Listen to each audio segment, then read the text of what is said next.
क्या आपने कभी सोचा है कि केवल वही कृत्य क्यों दंडनीय होते हैं जिन्हें कानून ने स्पष्ट रूप से अपराध घोषित किया? आज हम उजागर करेंगे भारतीय दंड संहिता की धारा 4 के रहस्य, वो सिद्धांत जो सुनिश्चित करते हैं कि कानून हमेशा पारदर्शी और आपके अधिकारों की रक्षा में रहे। तो अगर आप जानना चाहते हैं कि कैसे धारा 4 आपके खिलाफ मनमाने आरोपों को रोकती है, तो उस वीडियो में अंत तक बने रहें।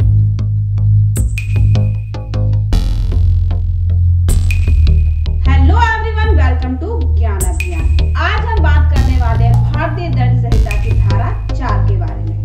भारतीय दंड संहिता, जिसे संक्षेप में आईपीसी कहा जाता है, हमारे देश का मौलिक आपराधिक कानून है। यह 1860 में अपनाया गया था और तब से लेकर आज तक अपराध एवं दंड से संबंधित मूल सिद्धांतों को परिभाषित करता आ रहा है। आज के इस वीडियो में हम विशेष रूप से धारा 4 की गहन चर्चा करेंगे। धारा 4 का मूल उद्देश्य सुनिश्चित करना है कि केवल वही कृत्य दंडनीय हो जिन्हें कानून द्वारा स्पष्ट रूप से अपराध के रूप में घोषित किया गया है। यह धारा न कोई अपराध बिना विधि के सिद्धांत को मजबूत करती है। धारा 4 का मूल संदेश। धारा 4 हमें यह शिक्षा देती है कि कानून का दायरा सीमित है, अर्थात केवल उन्हीं कृत्यों को अपराध माना जाएगा जिनका वर्णन संहिता में स्पष्ट रूप से किया गया है। इस सिद्धांत के दो पहलू हैं। पहला, कानूनी स्पष्टता। कानून में किसी भी अस्पष्टता या धुंधलेपन की गुंजाइश नहीं छोड़ी जाती। यदि किसी कृत्य को कानून में अपराध घोषित नहीं किया गया तो उसे दंडनीय नहीं ठहराया जा सकता। दूसरा, नागरिक सुरक्षा। इससे आम जनता को यह भरोसा मिलता है कि बिना स्पष्ट कानूनी परिभाषा के किसी भी कृत्य के लिए उन्हें दंडित नहीं किया जा सकता। इस प्रकार धारा 4 नागरिकों के अधिकारों की सुरक्षा का एक महत्वपूर्ण स्तंभ है, जो सुनिश्चित करती है कि कानून के अंतर्गत कोई भी व्यक्ति अनपेक्षित या मनमाने दंड का शिकार ना बने। धारा 4 के मुख्य बिंदु और उपविभाग। हालांकि धारा 4 स्वयं में संक्षिप्त है, इसके अंतर्गत निहित सिद्धांत अपराध और दंड के संबंध में एक स्पष्ट दृष्टिकोण प्रस्तुत करते हैं। इसे मुख्यतः निम्नलिखित बिंदुओं में समझा जा सकता है। पहला है अपराध की स्पष्ट परिभाषा।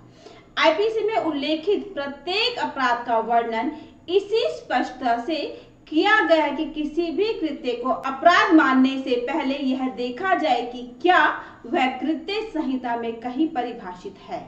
उदाहरण के तौर पर यदि कोई नया या अज्ञात तरीका अपनाकर कृत्य किया जाता है तो जब तक उस कृत्य को कानून में स्पष्ट रूप से अपराध के रूप में शामिल नहीं किया जाता, न्यायिक प्रणाली उस पर दंड नहीं लगा सकती। कानून में निहित विवेक। न्यायालय को धारा 4 के आधार पर यह निर्णय लेना होता है कि क्या किसी कृत्य को कानून द्वारा अपराध घोषित किया गया है या नहीं।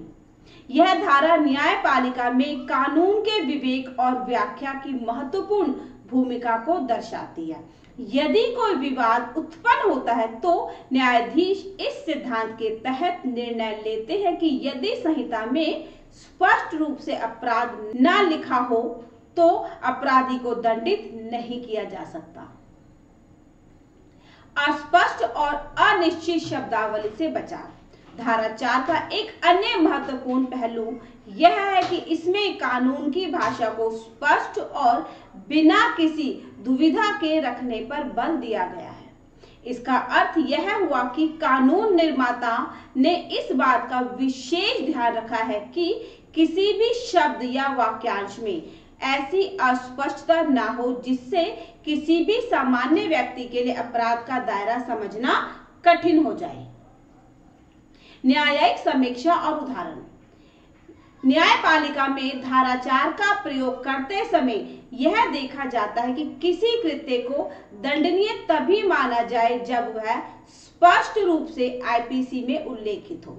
उदाहरण के तौर पर मान लीजिए किसी व्यक्ति पर आरोप है कि उसने एक ऐसा कार्य किया जो समाज में हानि पहुंचा सकता है, परंतु यदि उस कार्य का वर्णन कानून में कहीं न किया गया हो तो धारा 4 के तहत न्यायालय इस बात पर जोर देगा कि उसे दंडित करना न्याय संगत नहीं है। आधुनिक तकनीक के युग में नई नई घटनाएं सामने आ रही हैं। यदि किसी नई तकनीकी कृत्य के लिए कोई स्पष्ट कानून नहीं है तो धारा 4 की व्याख्या के अनुसार उस कृत्य को अपराध नहीं ठहराया जा सकता। इससे यह सुनिश्चित होता है कि कानून के तहत लोगों पर बिना स्पष्ट विधायी प्रावधान के आरोप नहीं लगाए जा सकते। इस तरह धारा 4 न केवल कानून की स्पष्टता को बनाए रखने में सहायक है, बल्कि यह न्यायिक प्रणाली में विवेकशीलता और संतुलन भी सुनिश्चित करती है। सामाजिक एवं कानूनी महत्व। धारा 4 का सामाजिक प्रभाव भी अत्यधिक है। जब कानून स्पष्ट रूप से निर्धारित करता है कि कौन सा कृत्य अपराध है और कौन सा नहीं, तो आम नागरिकों में विश्वास बना रहता है कि उन्हें किसी मनमाने दंड का सामना नहीं करना पड़ेगा।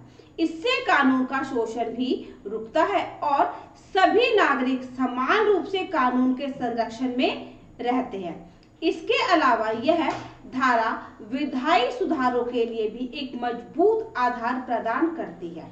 यदि समाज में कोई नया परिघटना उभरती है जिसे कानून में शामिल नहीं किया गया, तो विशेषज्ञ और विधायक इस सिद्धांत के आधार पर उसे विश्लेषित करते हैं और आवश्यकता अनुसार कानून में संशोधन करते हैं। इस प्रकार धारा 4 भविष्य में कानून के विकास और अद्यतन में महत्वपूर्ण भूमिका निभाती है। अब हम कुछ बहुविकल्पी प्रश्न करेंगे और जानेंगे कि हमने कितना सीखा।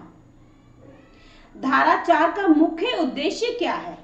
इसका सही जवाब है ऑप्शन बी, केवल स्पष्ट रूप से वर्णित कृत्यों को अपराध मानना। ना कोई अपराध बिना किसी विधि के सिद्धांत से किसकी सुरक्षा होती है? इसका सही जवाब है ऑप्शन सी, आम नागरिक की। धारा 4 किस बात पर विशेष जोर देती है? इसका सही जवाब है ऑप्शन बी, स्पष्ट और बिना दुविधा वाले कानून की भाषा पर। यदि कोई नया कृत्य सामने आता है जिसका वर्णन कानून में नहीं है, तो धारा 4 के अनुसार क्या किया जाएगा? इसका सही जवाब है ऑप्शन बी, बिना दंड के छोड़ दिया जाएगा। धारा 4 किस सिद्धांत का समर्थन करती है? इसका सही जवाब है ऑप्शन सी, कानूनी स्पष्टता और पारदर्शिता। न्यायपालिका में धारा 4 का प्रयोग करते समय न्यायाधीश किस बात का ध्यान रखते हैं? इसका सही जवाब है ऑप्शन बी, केवल स्पष्ट रूप से उल्लिखित कृत्यों को ही अपराध माना जाएगा।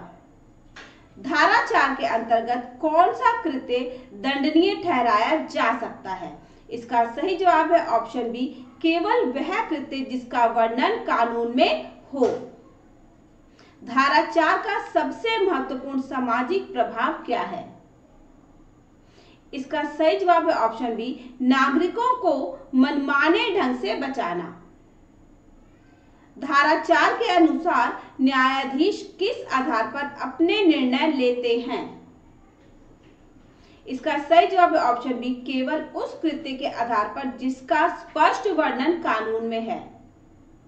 यदि किसी कृत्य का स्पष्ट वर्णन कानून में नहीं है, तो धारा 4 के अनुसार उस कृत्य के लिए क्या किया जाना चाहिए? इसका सही जवाब है ऑप्शन सी, उस कृत्य के लिए कोई कार्यवाही नहीं की जाएगी। भारतीय दंड संहिता की धारा 4 एक मौलिक सिद्धांत पर आधारित है जो यह सुनिश्चित करती है कि केवल वही कृत्य दंडनीय होंगे जिनका स्पष्ट रूप से कानून में उल्लेख है। कानून में अस्पष्टता और दुविधा से बचा जाए जिससे नागरिकों को सुरक्षा मिले।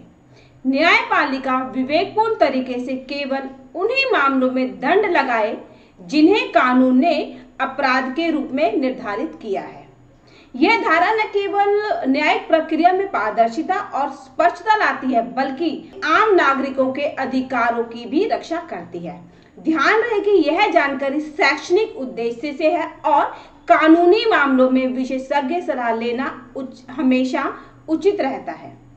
इस वीडियो के माध्यम से हमारा उद्देश्य है कि आप समझ सके कि कानून का दायरा सीमित है और केवल वही कृत्य अपराध माने जाते हैं जिनका स्पष्ट उल्लेख कानून में किया गया है। उम्मीद है कि यह विस्तृत विवरण आपको आईपीसी की धारा 4 के महत्व और उसके प्रभाव को समझने में सहायक होगा। तो यह वीडियो, यह जानकारी आपको अच्छी लगी तो इसे लाइक करें, शेयर करें, चैनल को सब्सक्राइब करना ना भूलें। अगर आप कुछ पूछना चाहते हैं, कुछ जानना चाहते हैं तो हमें कमेंट बॉक्स में लिखें। बेल आइकन दबाएं ताकि हमारी अगले वीडियो की जानकारी आपको मिल सके। ये हमारा QR कोड है, इसको स्कैन करके आप अपने ज्ञान अभियान चैनल को सपोर्ट कर सकते हैं। तो मिलते हैं एक नए वीडियो में नई जानकारी के साथ। तब तक के लिए गुड बाय।